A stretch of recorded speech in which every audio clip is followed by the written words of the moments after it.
Olá, irmãos e irmãs, tudo bem? Estamos aqui para mais uma aula na nossa escola dominical, na nossa série de estudos Cosmovisão Cristã.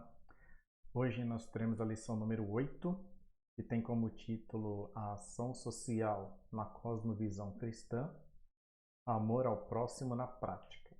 Então, dando continuidade aí ao nosso estudo com vários temas, né, sendo analisados do ponto de vista da cosmovisão cristã. Então, antes de nós darmos início à nossa aula, peço que feche seus olhos, abaixe sua fronte. Vamos nos colocar diante da presença de Deus. Santo Eterno Deus e Pai, nos colocamos diante da Tua presença, Senhor, neste momento, para mais esta aula, Senhor, da Escola Dominical. Que textos que leremos, o estudo que iremos abordar, que o Senhor esteja nos guiando, nos orientando, nos iluminando, Senhor, para que possamos aprender um pouco mais de Ti. E que eu seja mero instrumento em Suas mãos. E que tudo seja feito para a honra e glória do Seu santo e bendito nome, Senhor. Tudo isso nós pedimos e já te agradecemos no nome por amor do Senhor Jesus Cristo. Amém. Ação social na cosmovisão cristã. Então, como a gente sempre tem aí enfatizado, né? Então nós temos o nosso texto básico, Lucas, capítulo 10, os versos de 25 a 37. É um texto bastante conhecido, quando começar a ler, os irmãos e as irmãs vão com certeza se lembrar dessa passagem. Então vou estar lendo todas as referências bíblicas utilizando a nova tradução na linguagem de hoje, né? Então, Lucas, capítulo 10, de 25 a 37. Tem como subtítulo aqui, a parábola do bom samaritano. Então, já mais conhecida aí, os irmãos relembraram. O texto diz assim: um mestre da lei se levantou e, querendo encontrar alguma prova contra Jesus, perguntou: Mestre, o que devo fazer para conseguir a vida eterna? Jesus respondeu: O que é que as Escrituras Sagradas dizem a respeito disso? E como é que você entende o que elas dizem? O homem respondeu: Ame o Senhor, seu Deus, com todo o coração, com toda a alma, com todas as forças e com toda a mente. E ame o seu próximo como você ama a você mesmo. Sua resposta está certa, disse Jesus. Faça isso e você viverá. Porém, o mestre da lei, querendo se desculpar, perguntou: Mas quem é o meu próximo? Jesus respondeu assim: Um homem estava descendo de Jerusalém para Jericó. No caminho, alguns ladrões o assaltaram. Tiraram sua roupa, bateram nele e o deixaram quase morto. Acontece que um sacerdote estava descendo por aquele mesmo caminho.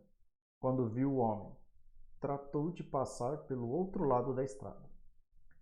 Também um levita passou por ali, olhou e também foi embora pelo outro lado da estrada. Mas um samaritano que estava viajando por aquele caminho chegou até ali. Quando viu o homem, ficou com muita pena dele. Então chegou perto dele, limpou seus ferimentos com azeite e vinho e em seguida o enfaixou. Depois disso, o samaritano colocou-o no seu próprio animal e o levou para uma pensão, onde cuidou dele. No dia seguinte, entregou 2 moedas de prata ao dono da pensão, dizendo: Tome conta dele. Quando eu passar por aqui na volta, pagarei o que você gastar a mais com ele. Então Jesus perguntou ao mestre da lei: Na sua opinião, qual desses três foi o próximo do homem assaltado? Aquele que o socorreu, respondeu o mestre da lei. E Jesus disse: Pois vá e faça a mesma coisa. Então, essa passagem aí bastante conhecida, né, dos irmãos e das irmãs, será a nossa referência bíblica para esse estudo. Vamos ler outras passagens também, mas essa é a passagem básica aí do nosso estudo. Das leituras diárias, nós temos alguns outros textos, não vamos estar lendo eles, mas fica aí a anotação. Se os irmãos quiserem parar esse vídeo, ler neste momento ou seguir acompanhando o estudo até o final e depois retomar e fazer a leitura dos textos, né? Então nós temos as referências semanais, né? Então temos lá todos esses textos de domingo a sábado, então ficam aí essas referências para os irmãos estarem lendo aí, ou agora ou após o término da nossa lição. Tudo bem? Introdução, vamos lá. O que diz, né, nosso estudo, o que nós vamos, né, falar um pouquinho.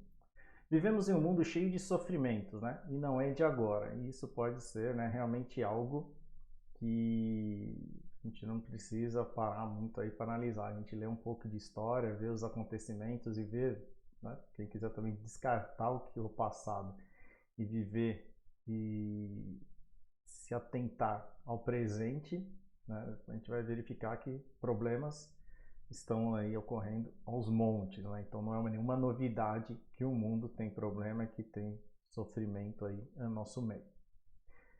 Porém, né, graças a Deus aí, sempre se levantaram homens e mulheres que agiram com o objetivo de minimizar os males do seu próximo, sem querer nada em troca, né? Então esse é um ponto aí importante para a gente estar frisando aí, para a gente falar um pouquinho disso também, né? Sem querer nada em troca, a ação dessas pessoas aí sem interesse. E aí vem uma pergunta, né? Será que a ação social é um campo em comum entre o cristianismo e as demais religiões, né? Ou haverá diferenças, né, concretas na beneficência cristã, né? Ou seja, né, parafraseando aí essa pergunta, né? Fazer o bem, né? Acho que muitas pessoas têm essa intenção, esse propósito, né? Mas será que tem uma diferença, né, entre a forma com que o cristianismo prega, tá? E aqui a gente vai deixar bem frisado isso, a gente está aqui estudando a questão de como a Bíblia, né, a gente vai ressaltar, né, o que a Bíblia diz, como deve ser a verdadeira ação social, né, a verdadeira beneficência, e esse vai ser o nosso parâmetro, e esse é o nosso modelo de estudo, né, o que diz as Escrituras, né? Mas como é algo que praticamente, né, fazer o bem ao próximo, né? Isso muitas pessoas têm essa intenção, né? Mas aí a gente vai ver, né? Será que tem alguma diferença entre a forma com que o cristianismo prega que deve ser exercida a ação social e as demais religiões ou pessoas até que não são, né, vinculadas a nenhuma religião? A gente vai entender um pouquinho melhor como que é essa ação, né, do ponto de vista bíblico, né? Então é algo que a gente vai estar conversando um pouquinho também. E basicamente, né, o que diz a cosmovisão, foi isso que eu falei, né? O que diz a cosmovisão acerca da ação social. Então, como que deve ser a ação social do ponto de vista bíblico? Como que deve ser essa atitude, né, e esse movimento de assistência ao próximo, né? Então, isso é um pouco que a gente vai colocar algumas características e entender um pouco melhor do que a Bíblia diz sobre isso. Ponto 1. Um povo zeloso de boas obras, né? E aí a gente vai ver, né, na Bíblia, rapidamente, começando, né, como eu disse, lá no Antigo Testamento, a gente vai ver isso. E realmente, né, lá no Antigo Testamento, né, então registra algumas das mais antigas instituições sociais de cuidados com necessitados, né, com os necessitados. Então a Bíblia já relata isso lá atrás, né, no Antigo Testamento, vindo aí da questão, né, da lei mosaica, a gente vai ver alguns pontos dela, onde, né, eram basicamente o parâmetro, né, e eram as diretrizes com que o povo deveria, né, obedecer e ter um parâmetro de como deveria ser a convivência, né, em sociedade, né, na comunidade. E Deus já lá atrás, né, sabendo da natureza humana, sabendo como o ser humano é, porque afinal de contas ele criou, né, ele já, né, não só colocou eles na Terra, mas também definiu alguns parâmetros como as coisas deveriam acontecer, né? Então, basicamente, na lei mosaica a gente vai ter alguns pontos. Vamos ao primeiro deles, chama uma lei da rebusca, né, que está lá em Deuteronômio, capítulo 24, de 19 a 21, que diz assim: Pode acontecer que na colheita do trigo ou da cevada você esqueça de pegar um feixe de espigas. Neste caso, não volte para pegá-lo, mas deixe-o lá no campo para os estrangeiros, para os órfãos e para as viúvas. Assim o Senhor nosso Deus abençoará tudo o que você fizer. Na colheita de azeitonas, depois que você sacudir as oliveiras, não volte para pegar as azeitonas que ficaram nas árvores. Deixe-as para os estrangeiros, para os órfãos e para as viúvas. E faça só uma colheita de uvas nas suas plantações. As uvas que ficarem nos pés serão deixadas para os estrangeiros, para os órfãos e para as viúvas. Então a gente vê, né, na própria lei, Deus já tem essa preocupação, né? Aquele destaque, os estrangeiros, os órfãos, as viúvas, né? Que lá naquela época, né, a gente já estudou bastante sobre isso, já tem as outras lições também, a gente vem conversando desses outros pontos, né? E essa preocupação, né, que eram na época, né, os órfãos, as viúvas e os estrangeiros, aqueles que não pertenciam, né, a Israel. Então tinha essa questão aí também, já Deus se preocupando com a beneficência daqueles que não tinham como garantir o seu sustento. Um outro ponto na lei era o ano sabático. Vamos lá, Êxodo 23, 10 e 11. Durante 6 anos você semeará as suas terras e colherá o que elas produzirem. Porém, no 7º ano, deixe que a terra descanse e não colha nada que crescer dela. Mas os pobres poderão comer o que crescer ali, e os animais selvagens comerão o que sobrar. Faça isso também com suas plantações de uvas e azeitonas, né? Então, mais um ponto de recomendação, né, para o povo com relação ao auxílio ao necessitado. Ano do jubileu, Levítico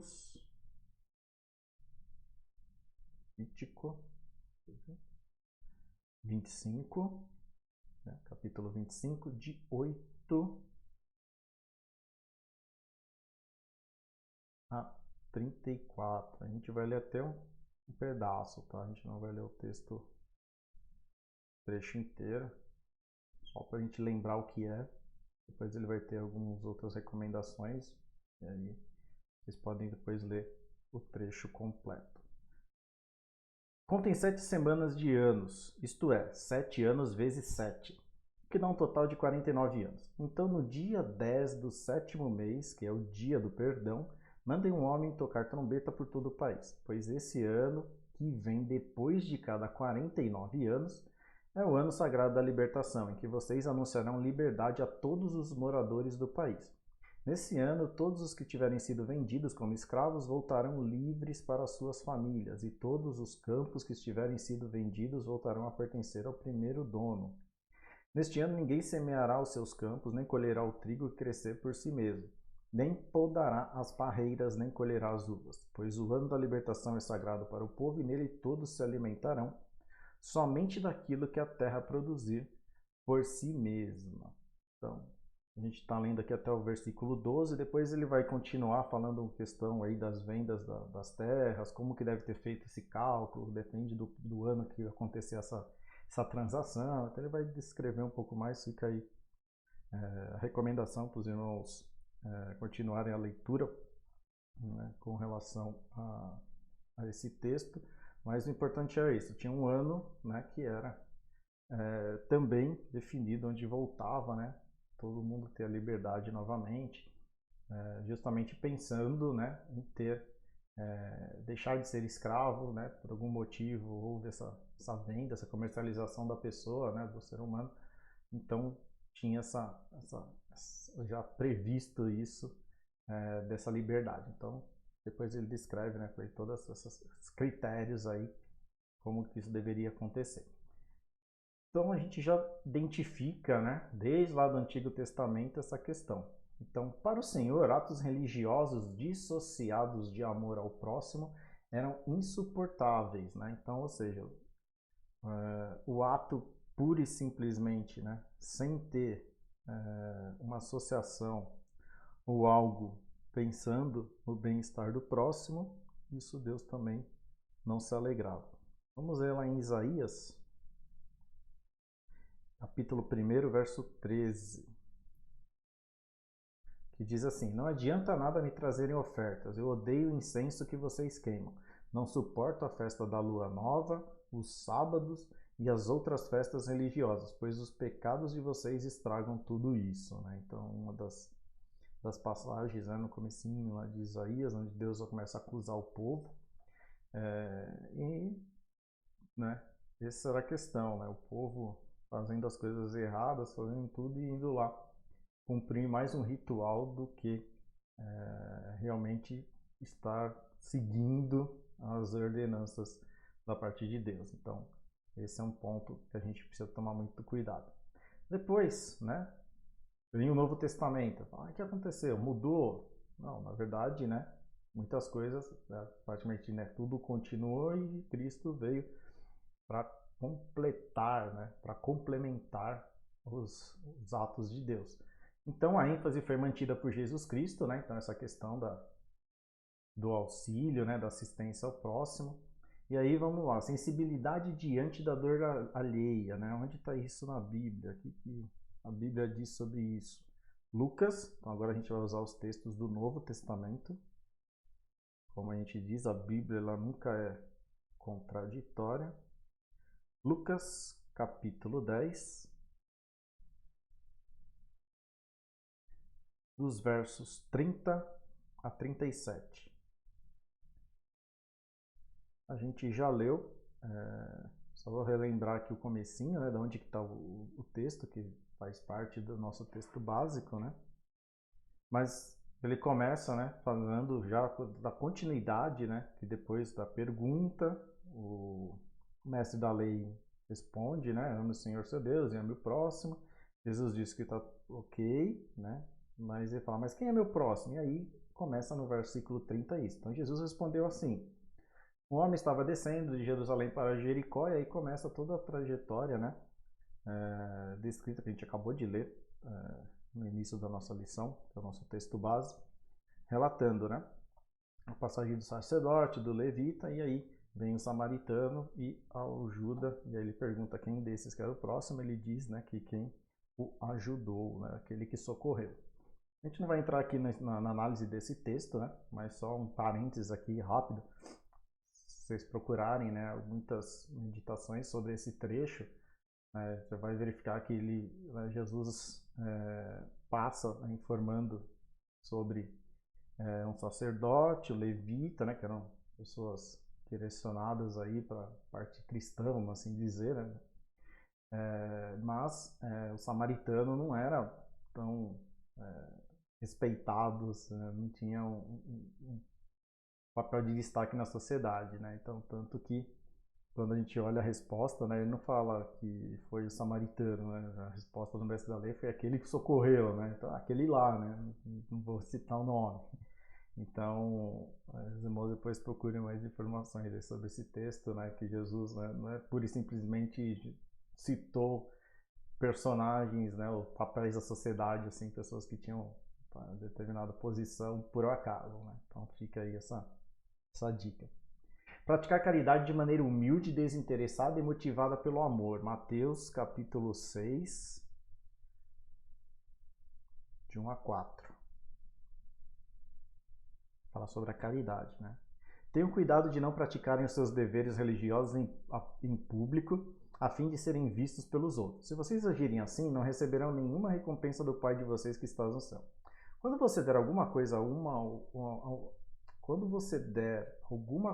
uma pessoa necessitada, não fique contando o que fez, como os hipócritas fazem nas sinagogas e nas ruas. Eles fazem isso para serem elogiados pelos outros. Eu afirmo a vocês que isto é verdade. Eles já receberam a sua recompensa. Mas você, quando ajudar alguma pessoa necessitada, faça isso de tal modo que nem mesmo o seu amigo mais íntimo fique sabendo do que você fez. Isso deve ficar em segredo, e o seu pai, que vê o que você faz em segredo, lhe dará a recompensa. Mais um texto.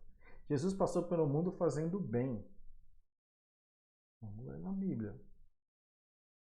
Atos, capítulo 10, verso 38.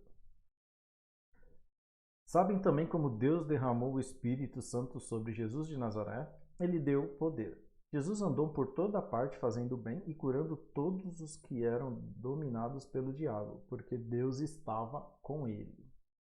Mais uma parte.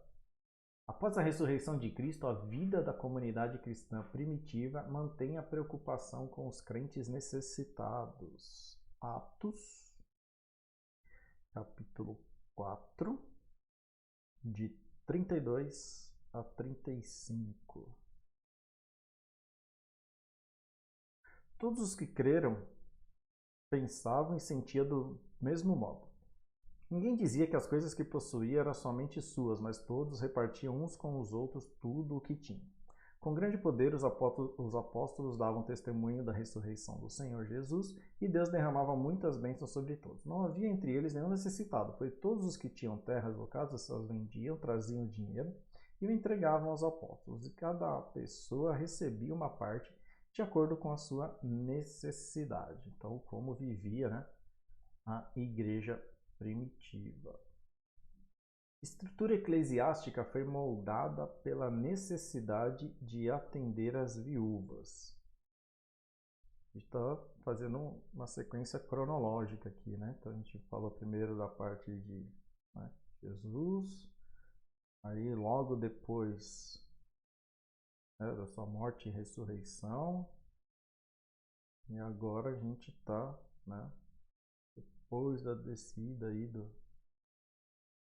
Espírito Santo, como que vivia, né, a igreja primitiva. Atos capítulo 6, de 1 a 6. Algum tempo depois, o número de judeus que se tornaram seguidores de Jesus aumentou muito, e os que tinham sido criados fora da terra de Israel começaram a se queixar dos que tinham sido criados em Israel. A queixa deles era que as viúvas do seu grupo estavam sendo esquecidas na distribuição diária de dinheiro. Então os 12 apóstolos reuniram todo o grupo de seguidores e disseram: não está certo nós deixarmos de anunciar a palavra de Deus para tratarmos de dinheiro. Por isso, irmãos, escolham entre vocês 7 homens de confiança cheios do Espírito Santo e de sabedoria, e nós entregaremos esse serviço a eles. Assim nós poderemos continuar usando todo o nosso tempo na oração e no trabalho de anunciar a palavra de Deus. Todos concordaram com a proposta dos apóstolos, então escolheram Estevão, um homem cheio de fé e do Espírito Santo, e também Filipe, Prócoro, Nicanor, Timon, Pármenas e Nicolau de Antioquia, um não-judeu que antes tinha se convertido ao judaísmo. Esses homens foram levados aos apóstolos, que oraram e puseram as mãos sobre a cabeça deles. Então, a instituição dos diáconos aí, da diaconia. Paulo ensinava seus convertidos a praticar o bem a todos, mas destacava especialmente os irmãos na fé. Vamos ver, já na época de Paulo, falando, então vamos lá, Gálatas capítulo 6, 9, versículos 9 e 10. Não nos cansemos de fazer o bem, pois se não desanimarmos, chegará o tempo certo em que faremos a colheita. Portanto, sempre que pudermos, devemos fazer o bem a todos, especialmente aos que fazem parte da nossa família na fé. Então a gente viu aí mais algumas referências. E por último, Paulo coordenou uma grande coleta em favor dos cristãos de Jerusalém. 1 Coríntios 16, 1 a 3. Agora vou tratar do dinheiro para ajudar o povo de Deus da Judéia. Façam o que eu disse às igrejas da província da Galácia. Todos os domingos, cada um de vocês separe e guarde algum dinheiro, de acordo com o que cada um ganhou. Assim não haverá necessidade de recolher ofertas quando eu chegar. Depois que chegar, eu enviarei com cartas de apresentação aqueles que vocês escolherem para levarem a oferta até Jerusalém. Então, Paulo aí fazendo, né, um levantamento de oferta para o povo em Jerusalém. Então, né, passados esses textos aí, eu li rapidamente, né, para a gente poder dar continuidade na nossa aula. Textos do Antigo, do Novo Testamento, né, dando base aí com relação à assistência ao necessitado, né. E aí, passado, né, esse período do Antigo e do Novo Testamento, continuando a obra da Igreja, né, de Cristo, a Reforma Protestante corrobora o papel da ação social na Igreja, né. Então, justamente já estamos chegando aí, nós estamos gravando essa aula agora em outubro de 2022, 31 de outubro, né? Uma data, mais um aniversário da Reforma Protestante, né? E aí a gente vê a importância dos reformadores em resgatar, né? Não só a questão bíblica, né? Mas também do contexto social.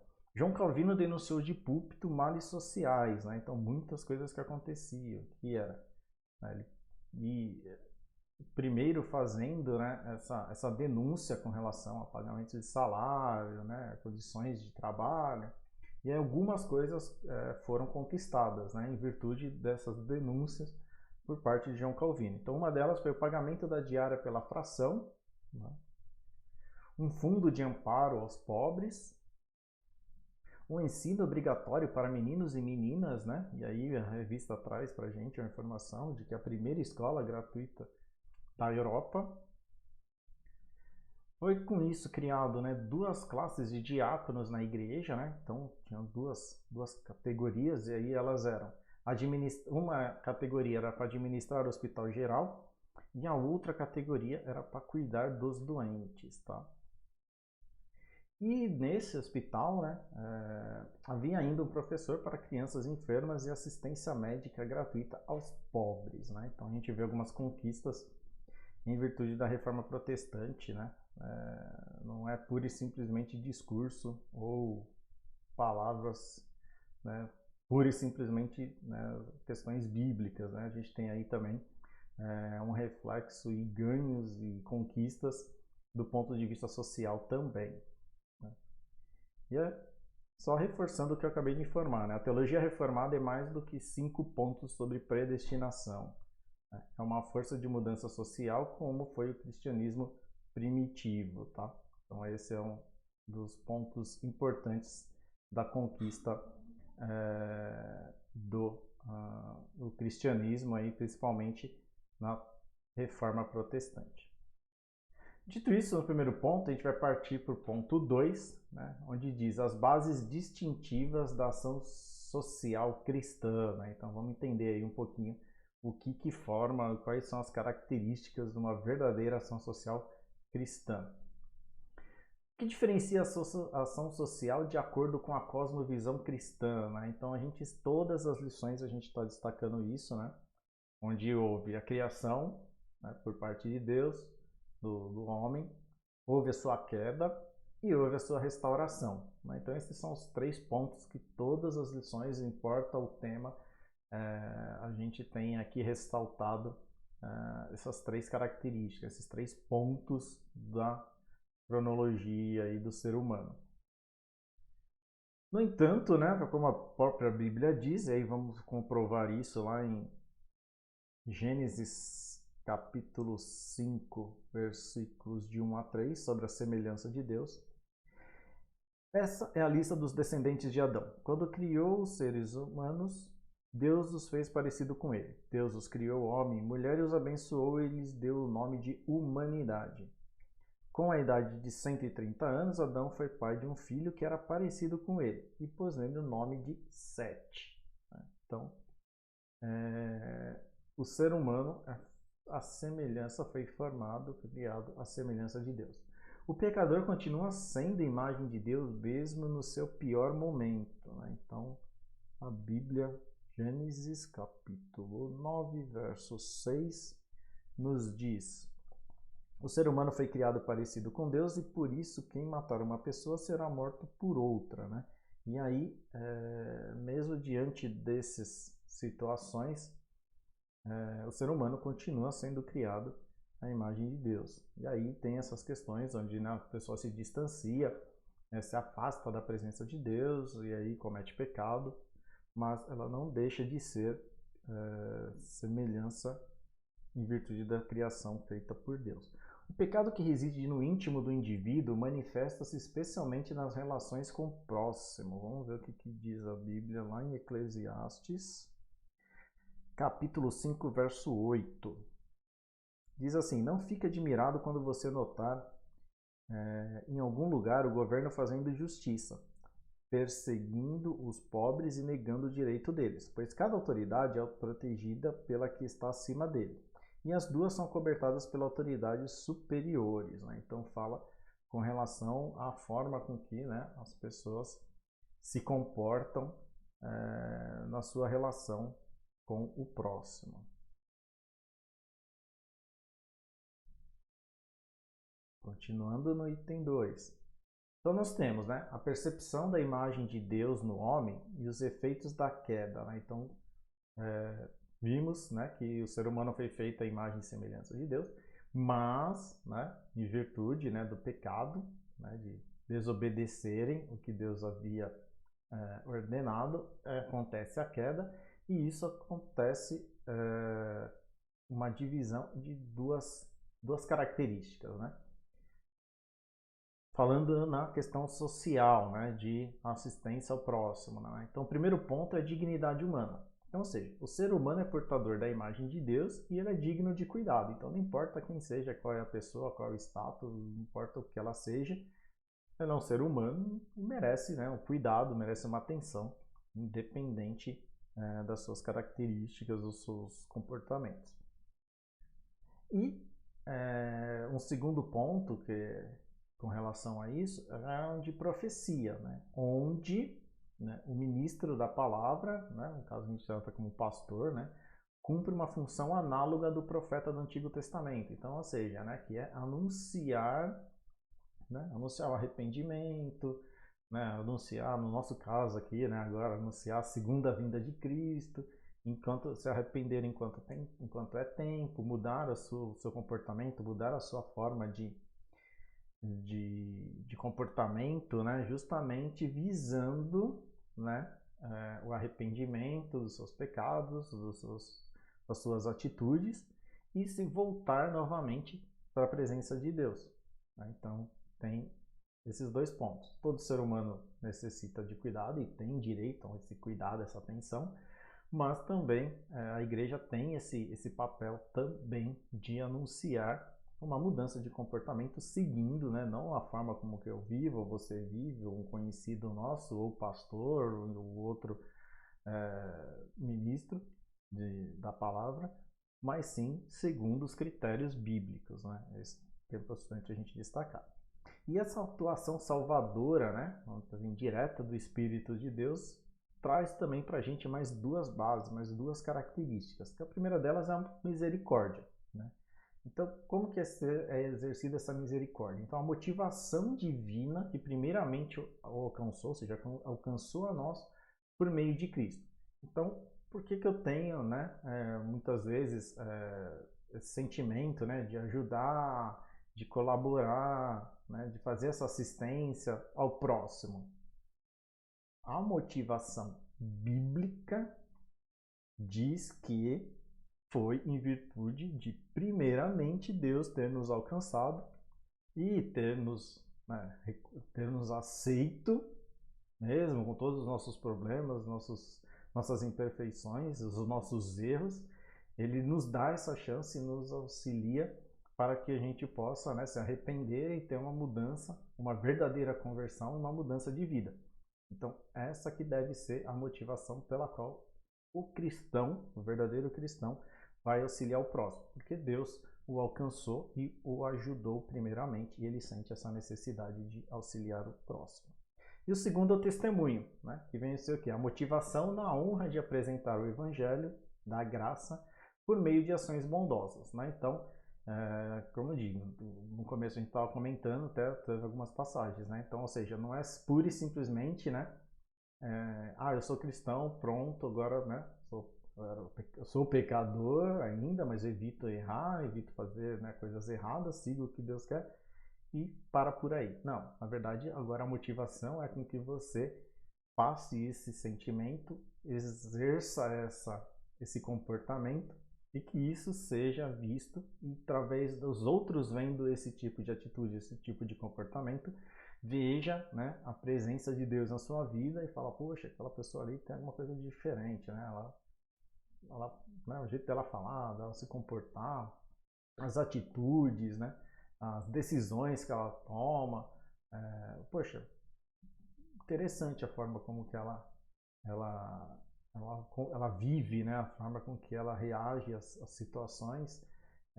Entender, né? Um pouco melhor porque como que ela aprendeu a isso, né? Como é que ela fez? E aí a gente, né, tem essa possibilidade toda de divulgar o evangelho através do testemunho. Então, é a ação para o próximo, mas também vivendo de uma maneira digna e correta. Não é o famoso faço o que eu digo e não faço o que eu faço, né? Essa aí é a forma errada das coisas acontecerem, né? Item 3, os desvios do caminho. Mas mesmo, né, a gente já viu lá então a questão do Antigo Testamento, como que as coisas, né, tinham acontecido. Depois o Novo Testamento, alguns relatos, né, na época da Reforma Protestante, a gente viu como deve ser, né, o que deve motivar, como deve se comportar o verdadeiro cristão, mas algumas coisas a gente percebe que mesmo com toda essa bagagem histórica, mesmo com todos esses relatos, mesmo com todos os escritos bíblicos, as coisas ainda não acontecem muitas vezes corretamente, do jeito que deveriam ser. A gente percebe alguns desvios no meio do caminho aí com relação a essas interpretações. Então, né, percebemos que muitas ações sociais são desvios de rota, né? Então a gente começa a analisar e ver, vai olhar a fundo como que as coisas estavam, né? Como surgiu, né? Como é feito, a gente vê que não está bem da forma que a Bíblia especifica. Mesmo o próprio cristianismo nem sempre tem sido coerente com seus fundamentos na ação social, tá? E aí a gente não está aqui falando de outras religiões, né, ou pessoas, né, no caso ateus, não é isso. É gente que fala que, né, o cristianismo segue, né, tem a Bíblia como parâmetro, mas na prática, né, é o famoso que eu acabei de falar, né, a gente tem muito faço o que eu digo, mas não faço o que eu faço.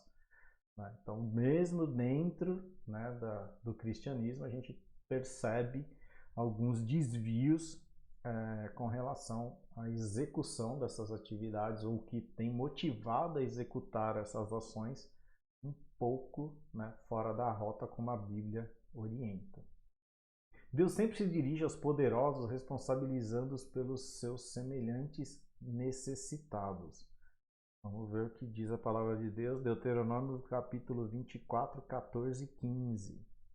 Diz assim: Não explore o empregado pobre e humilde, que é pago por dia, seja ele israelita ou um estrangeiro que mora na cidade onde você vive. Pague o salário dele no mesmo dia antes do pôr do sol, pois ele é pobre e espera ansioso pelo dinheiro. Se você não pagar, ele gritará a Deus, o Senhor, contra você, e você será culpado de pecado. Então, altos cargos, né? Altas responsabilidades também para com o empregado, né? Para aqueles que estão subordinados direta ou indiretamente a esta pessoa. Né? Então, muito cuidado. A beneficência cristã não é um ato emocional, mas uma decisão bem fundamentada na beneficência divina. Né? Então, não é que eu tenho uma motivação, né? Eu senti ali, né? Fiquei com dó, né? Fiquei com pena, né? E aí fiz um ato de assistencialismo, né? Vamos assim dizer. Na verdade, a verdadeira, né, a beneficência cristã, ela não deve ter como motivação essa questão emocional, né? Mas sim, como a gente viu aí, tem vários pontos que são levadas em consideração. A bondade deve ser exercida com sabedoria. Né? Então, cuidado também, não sejamos ingênuos também na execução da ação social. Vamos ver o que diz a Bíblia, 2 Tessalonicenses, capítulo 3, de 10 a 13. Diz assim: Porque quando estávamos aí, né, em Tessalônica, demos esta regra: quem não quer trabalhar, que não coma. Estamos afirmando isso porque ouvimos dizer que há entre vocês algumas pessoas que vivem como os preguiçosos, não fazem nada e se metem na vida dos outros. Em nome do Senhor Jesus Cristo, ordenamos com insistência a essas pessoas que vivam de um modo correto e trabalhem para se sustentar. Mas vocês, irmãos, não se cansem de fazer o bem. Então, você vê como a Bíblia já prevê né? Eu sabia, como eu disse, né? Deus conhece a gente melhor que nós mesmos, né? E já tinha essa advertência aí de alguns querendo levar vantagem aí, como a natureza humana, né? Sempre tem um espertinho de querer levar vantagem sobre o outro. Mas que isso, né? Mas o mais importante é no finalzinho lá do verso 13, ele diz, né? Mas que não deixem de não se cansem, né, de fazer o bem. Então, vão ter aqueles que vão querer se aproveitar, levar vantagem, né? Então, mas não, né, por causa desses que não, geralmente, né, é a minoria, não deixem de ajudar aqueles que realmente necessitam de uma maneira verdadeira. A verdadeira ação social cristã não se acomoda com o dar esmola. Ela visa a restauração da pessoa na sociedade, estimulando a honrar a imagem do Criador. E aí foi como eu disse, né? Não é pura e simplesmente uma esmola, né? Dar um assistencialismo, né? A ação social cristã integral, né? Com todos os sua abrangência, não é pura e simplesmente ir lá e, né, dar um dinheiro, dar um prato de comida, dar um lanche, dar uma cesta básica. Tem também todo um trabalho, né, envolvido aí nessa questão física e espiritual. Né? Eles trabalham, são pontos que não podem estar separados, né? Mas também não somente um dos dois deve ser exercido. Né? Então, eu digo, se a pessoa, né, vem e fala, tô com fome, quero comer, não adianta pegar e orar ali que vai passar fome. Não, precisa comer, né? Uma necessidade física. Né? Então, a gente tem que ter essa consciência, né? E quando também, né, a própria Bíblia diz, a gente tem que ter sabedoria de a hora de falar da palavra de Deus, a hora de falar, a hora de dar comida, a hora, né, de descontração, né? Já diz Eclesiastes, tem tempo para tudo, né? Então, a gente tem que saber exatamente, né, qual é o momento que a ação que necessita daquele ponto, e que as coisas realmente sejam integrais. Né? Então, seja uma coisa que abranja como um todo o ser humano. Caminhando para a nossa conclusão, devemos agir em favor do necessitado para manifestar o caráter do Deus gracioso. Né? Então eu não faço isso porque eu sou um bonzinho, porque eu sou bom, porque eu sou isso aqui. Não, a gente não é nada.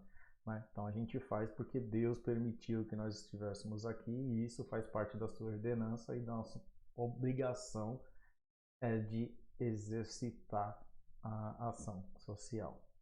A ação social não substitui nem atrapalha a evangelização, como eu disse no ponto anterior, né? Dá comida, dá comida. Pregar o evangelho, pregar o evangelho. Não precisa ser exatamente no mesmo momento, mas eles são complementares. Né? Se a pessoa tiver com fome, você pode falar o versículo que for, falar o que quiser, que ela está precisando ali na hora é comer. Depois que ela estiver alimentada, aí sim ela pode até sentar e prestar atenção no que você está falando. Então a gente tem que ter também essa sabedoria de saber, né, identificar qual deve ser a nossa ação naquele momento. E que uma coisa não interfere na outra. Né? Não é porque eu vou dar um prato de comida que eu vou deixar de fazer uma oração agradecendo aquele alimento. Né? Então a gente pode, a qualquer momento, em qualquer instante, usar a ação social e a evangelização, a proclamação do evangelho, de uma maneira integrada. Aplicação. Primeiro, há alguma injustiça ou necessidade aí perto da sua igreja ou da sua residência, né? Algo que você viu, presenciou, ouviu falar, né? E como eu disse, né, quando a gente começou lá que problemas, né, injustiça social, necessidade não é de agora aqui, né? Isso não é novidade, não está começando hoje, não começou o mês passado, nem o ano passado, nem o século passado. Desde os primórdios, né? Necessitado sempre existiu e vai continuar existindo, né? E a ação, né? A aplicação é como você poderia agir para minimizar ou resolver essa situação. Ou seja, o que você pode fazer? Né? A gente não consegue resolver o problema do mundo, mas de repente alguma coisa a gente também pode fazer. Né? Então, nem tudo nem nada. Ah, porque a gente não vai resolver o problema do mundo. A gente não vai, mas se cada um tirar, alimentar com certeza, né, muitos uns viram uma grande quantidade de ajuda e de assistência ao necessitado. Com isso, né, corri um pouquinho para a gente conseguir abordar, né, nesse espaço de tempo, para também não ficar uma coisa muito longa. Tem os textos da referência da semana, que os irmãos podem estar também continuando, comentando a leitura. E espero que essa aula tenha trazido um pouco mais do que Deus tem a dizer. Né, primeiramente, eu trago isso para minha vida, aprendi bastante, estudando, lendo aí os textos, conhecendo um pouco mais da ação que Deus quer que como nós vamos agir em nossas vidas, em minha vida primeiramente, e espero que eu tenha conseguido aí aprender um pouquinho mais e que, como eu disse, não seja pura e simplesmente uma aula teórica, que isso acrescente alguma coisa em sua vida e que mude algum ponto no seu comportamento, de forma que sejamos cada dia, né, mais próximos de Deus. Deus os abençoe, muito obrigado, agradeço e até uma próxima oportunidade. Fiquem com Deus.